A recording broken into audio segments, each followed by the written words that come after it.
I DNF'd a Toni Morrison novel. Toni Morrison. What the f? I booktube, it's Kim at Kate Becker's Books, and my lighting is a little weird, and I'm playing around with the best angles and the best place to sit, and it's a mess. So I'm trying to see what works best. So anyway, here we go. This is my bookish week for week ending Saturday, today, September 12th, 2020. I've read quite a bit this past week, so I'm gonna get rolling. The first, as I lean and grab, the first book I finished, I absolutely loved, and this is The Mermaid and Mrs Hancock by Imogen Hermes Gower. I think I pronounced her name correctly. This came out in 2018. It's been all over booktube, especially when it first came out. I did acquire it way back when and just read it a little bit ago.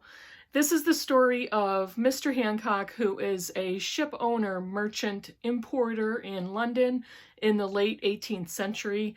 He acquires a desiccated mermaid, which could be a corpse, in a box from his ship's captain, who has sold the ship and bought a mermaid instead.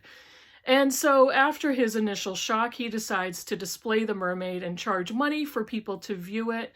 And he teams up with the owner of a brothel, Mrs. Chapel, to put the mermaid on display and charge money for people to view it. So he rents it out to her.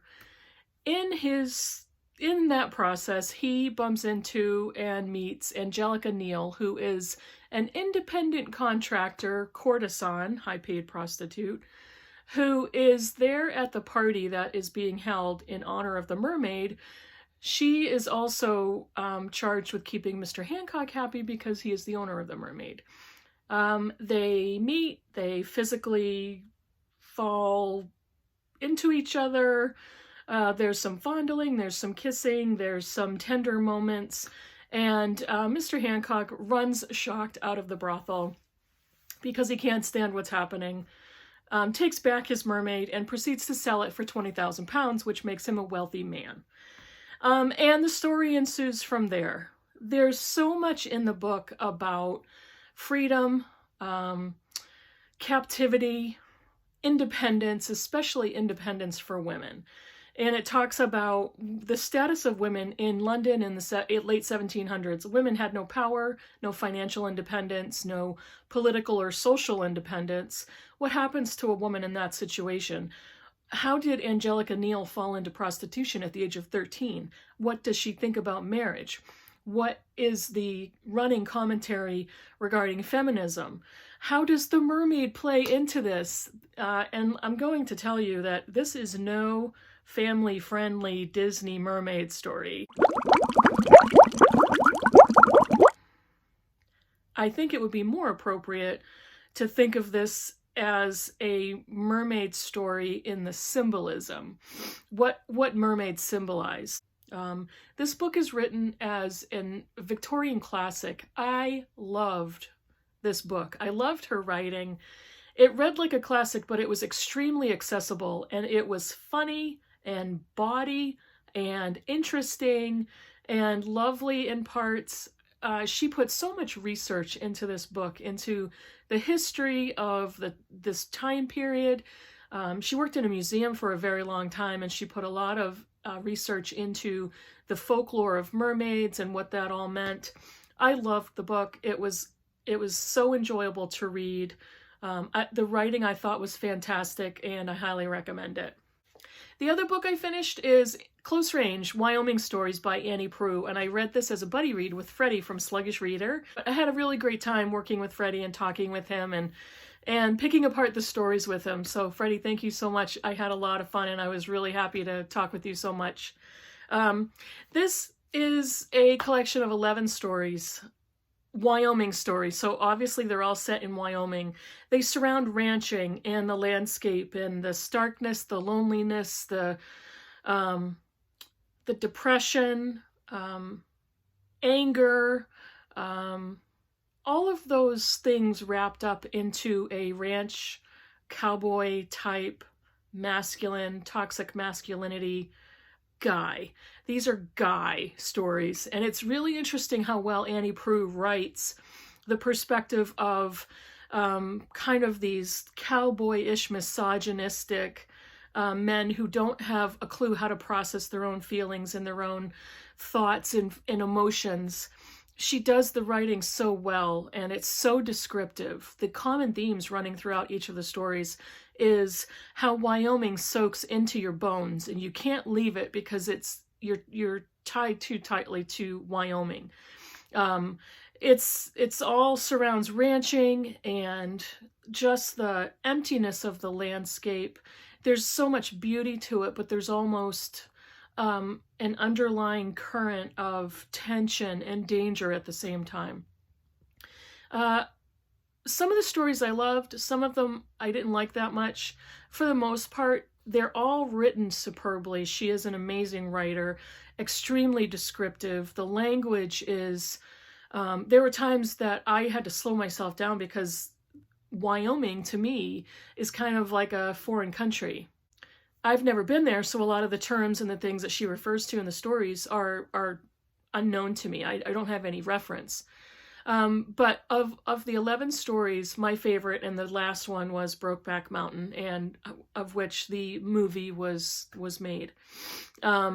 It's a beautiful story. And the biggest difference between that one and the previous 10 stories in the collection is Brokeback Mountain is a love story. And it's a love story between two rough and tumble, quiet, hardworking, ranch hand, cowboy, rodeo type dudes. And it's Ennis and Jack.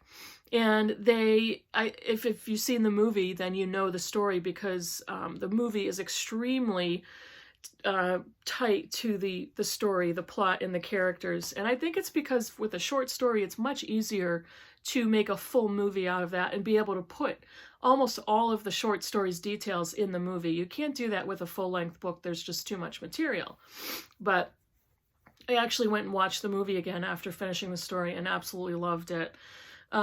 Ennis and Jack are working for this organization over the summer, and they have to they are camp and flock tenders for a flock of sheep.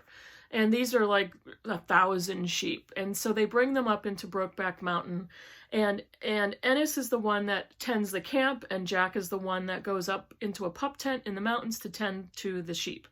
They end up switching places because Jack is not happy being up in the middle of nowhere in a pup tent that smells like cat piss, is the way he describes it. And eventually they start to become friendlier. They start to open up and talk to each other.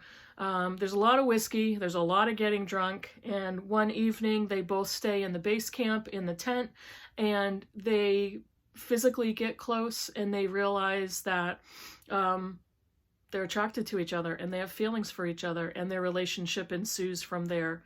It's a beautiful but tragic love story.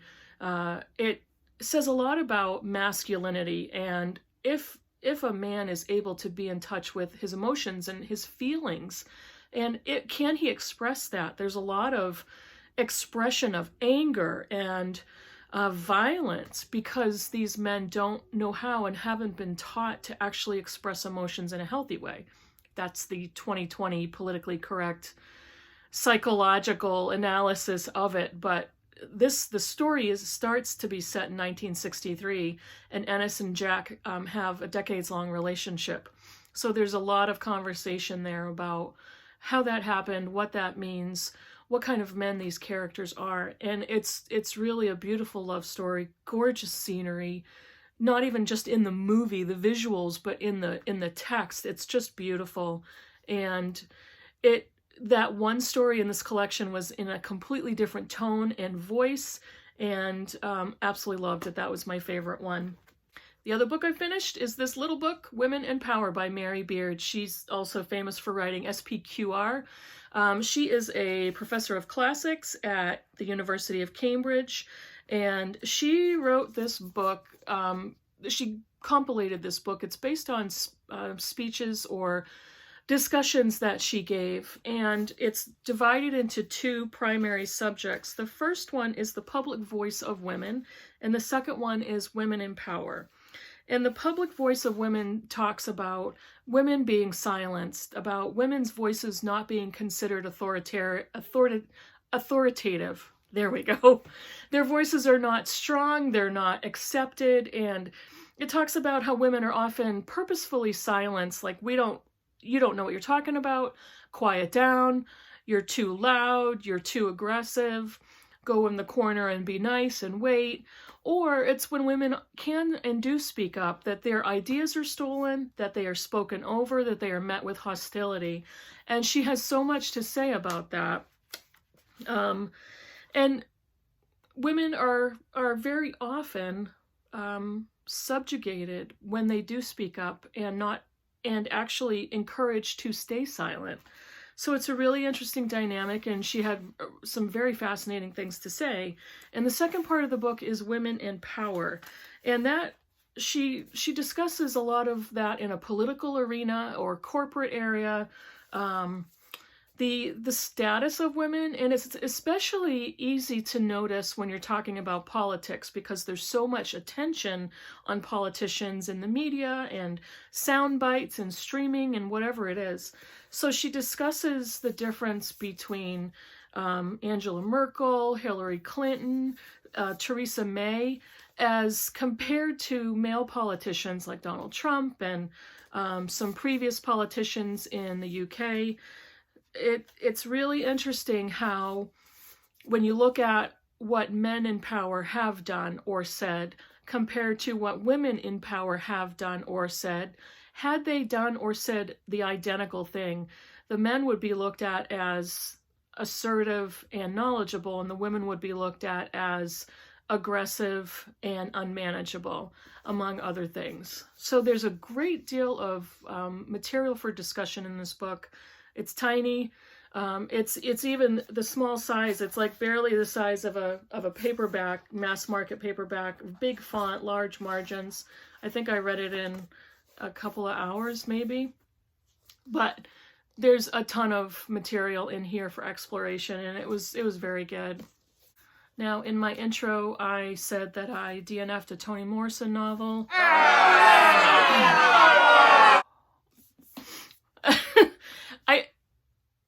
It's Paradise by Toni Morrison. You like what you like, and people read what they want to read, and some readers connect to other things that a lot of other readers don't, and vice versa. And I am one of those readers that want to love everything Toni Morrison has ever written, but I don't, and this is a good example. I got about 2/3 of the way through, and I said, I don't want to do this anymore. It was a chore to continue to read the book. And once that starts to happen, I don't want to give it any more time. The quick story is, this is the story of a town named Ruby. And Ruby was founded by several families of former Black slaves and their descendants. And they wanted to find a Black utopia. They wanted to find paradise without white civilization. They wanted to form their own utopia. And so they went out and they founded this town in Oklahoma called Ruby.